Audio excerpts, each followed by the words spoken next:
Bismillahirrahmanirrahim. Assalamualaikum warahmatullahi wabarakatuh. Saya selaku pemateri pertama akan menyampaikan tentang validitas. Sebelum mulai dengan penjelasan, perlu kiranya dipahami terlebih dahulu perbedaan arti istilah validitas dengan valid. Validitas merupakan sebuah kata benda, sedangkan valid merupakan kata sifat. Sebuah teks disebut valid apabila tes itu dapat tepat mengukur apa yang hendak diukur. Ada istilah baru yang mulai diperkenalkan, yaitu sahih, sehingga validitas diganti menjadi kesahihan. Walaupun istilah tepat belum dapat mencakup semua arti yang tersirat dalam kata valid, dan kata tepat kadang-kadang digunakan dalam konteks yang lain. Tetapi tambahan kata tepat dalam menerangkan kata valid tidak dapat memperjelas apa yang dimaksud. Validitas terbagi menjadi dua, validitas logis dan validitas empiris. 1. Validitas logis. Istilah validitas logis mengandung kata logis yang berasal dari kata logika, yang berarti penalaran. Ini berarti validitas logis untuk sebuah instrumen evaluasi menunjukkan pada kondisi bagian sebuah instrumen yang memenuhi persyaratan valid berdasarkan hasil penalaran. Validitas isi atau content validity. Sebuah teks dikatakan memiliki tujuan validitas isi apabila mengukur tujuan khusus tertentu yang sejajar dengan materi atau isi pelajaran yang diberikan. Lalu, validitas konstruk adalah sebuah instrumen menunjuk suatu kondisi sebuah instrumen yang disusun berdasarkan aspek-aspek kejiwaan yang seharusnya dievaluasi. Lalu yang kedua adalah validitas empiris. Istilah validitas empiris memuat kata empiris yang berarti pengalaman. Sebuah instrumen dapat dikatakan memiliki validitas empiris jika telah diuji dari pengalaman. Contohnya seperti ada seseorang yang di masyarakat bisa dikatakan jujur apabila orang tersebut memang benar-benar jujur dan disaksikan oleh masyarakat. Sehingga dari contoh yang di atas tadi kan dapat diketahui validitas empiris tidak dapat diperoleh hanya dengan menyusun instrumen berdasarkan ketentuan seperti halnya validitas logis, tetapi harus dibuktikan melalui pengalaman. Ada dua cara yang dapat dilakukan untuk menguji bahwa sebuah instrumen memang valid. Pengujian tersebut dapat dilakukan dengan membandingkan kondisi instrumen yang bersangkutan dengan kriteria atau sebuah ukuran. Kriteria yang digunakan sebagai pembanding kondisi instrumen dimaksud ada dua cara.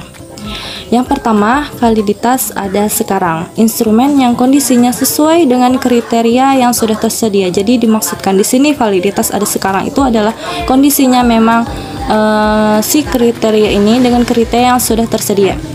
Lalu yang kedua adalah validitas ramalan atau validitas prediksi, predictive validity.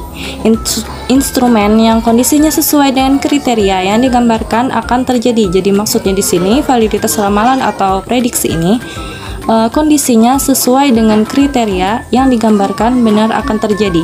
Selanjutnya kita masuk ke reliabilitas.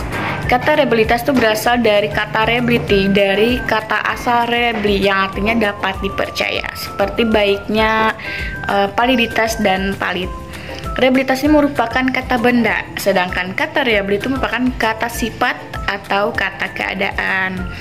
Dalam hal reliabilitas ini tentunya tidak jauh berbeda jika validitas itu berkait dengan ketetapan objek yang tidak lain adalah tidak menyimpangnya data dari kenyataan. Artinya bahwa data tersebut itu benar. Maka konsep reliabilitas ini terkait dengan pemotretan berkali-kali. Instrumen yang baik adalah instrumen yang dapat diajek atau memberikan data yang sesuai dengan kenyataannya. Dalam hal ini validitas itu penting dan reliabilitas ini perlu karena menyokong terbentuknya validitas. Sebuah tes itu mungkin valid atau reliably tetapi tidak valid. Sebaliknya sebuah tes yang valid itu biasanya reliably. Contoh, pengawas yang tertib akan mempengaruhi hasil yang diberikan oleh siswa terhadap tes. Bagi siswa-siswa yang tertentu, adanya pengawasan yang ketat itu menyebabkan jengkel dan tidak dapat dengan leluasa tuh mengerjakan tes. Saya Harpini Indah Putri akan menjelaskan tentang kepraktisan. Kepraktisan evaluasi dapat diartikan sebagai kemudahan-kemudahan yang ada pada instrumen evaluasi baik dalam mempersiapkannya, menggunakannya, menginterpretasi atau memperoleh hasil, maupun kemudahan dalam menyimpannya bagi yang menyusun alat evaluasi maupun orang lain akan menggunakan alat evaluasi tersebut.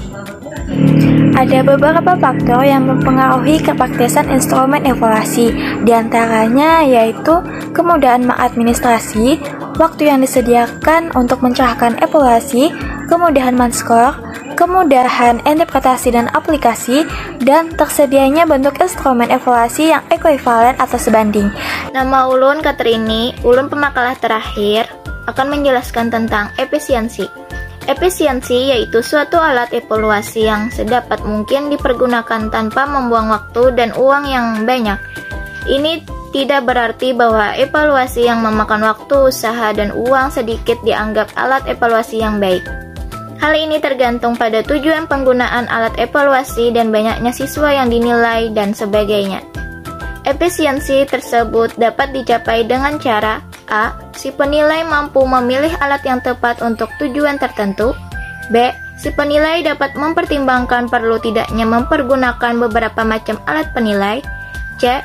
Si penilai hanya memperhatikan hal-hal yang berhubungan dengan tujuan yang sama. Selanjutnya, adapun Arifin mencatat bahwa tujuan evaluasi dalam pembelajaran adalah untuk mengetahui keefektifan dan efisiensi sistem pembelajaran, baik yang menyangkut tentang tujuan, materi, metode, media, sumber belajar, lingkungan, maupun sistem penilaian itu sendiri. Tujuan khusus evaluasi pembelajaran disesuaikan dengan jenis evaluasi pembelajaran itu sendiri, seperti evaluasi perencanaan dan pengembangan, evaluasi monitoring, evaluasi dampak, evaluasi efisiensi ekonomis, dan evaluasi program komprehensif.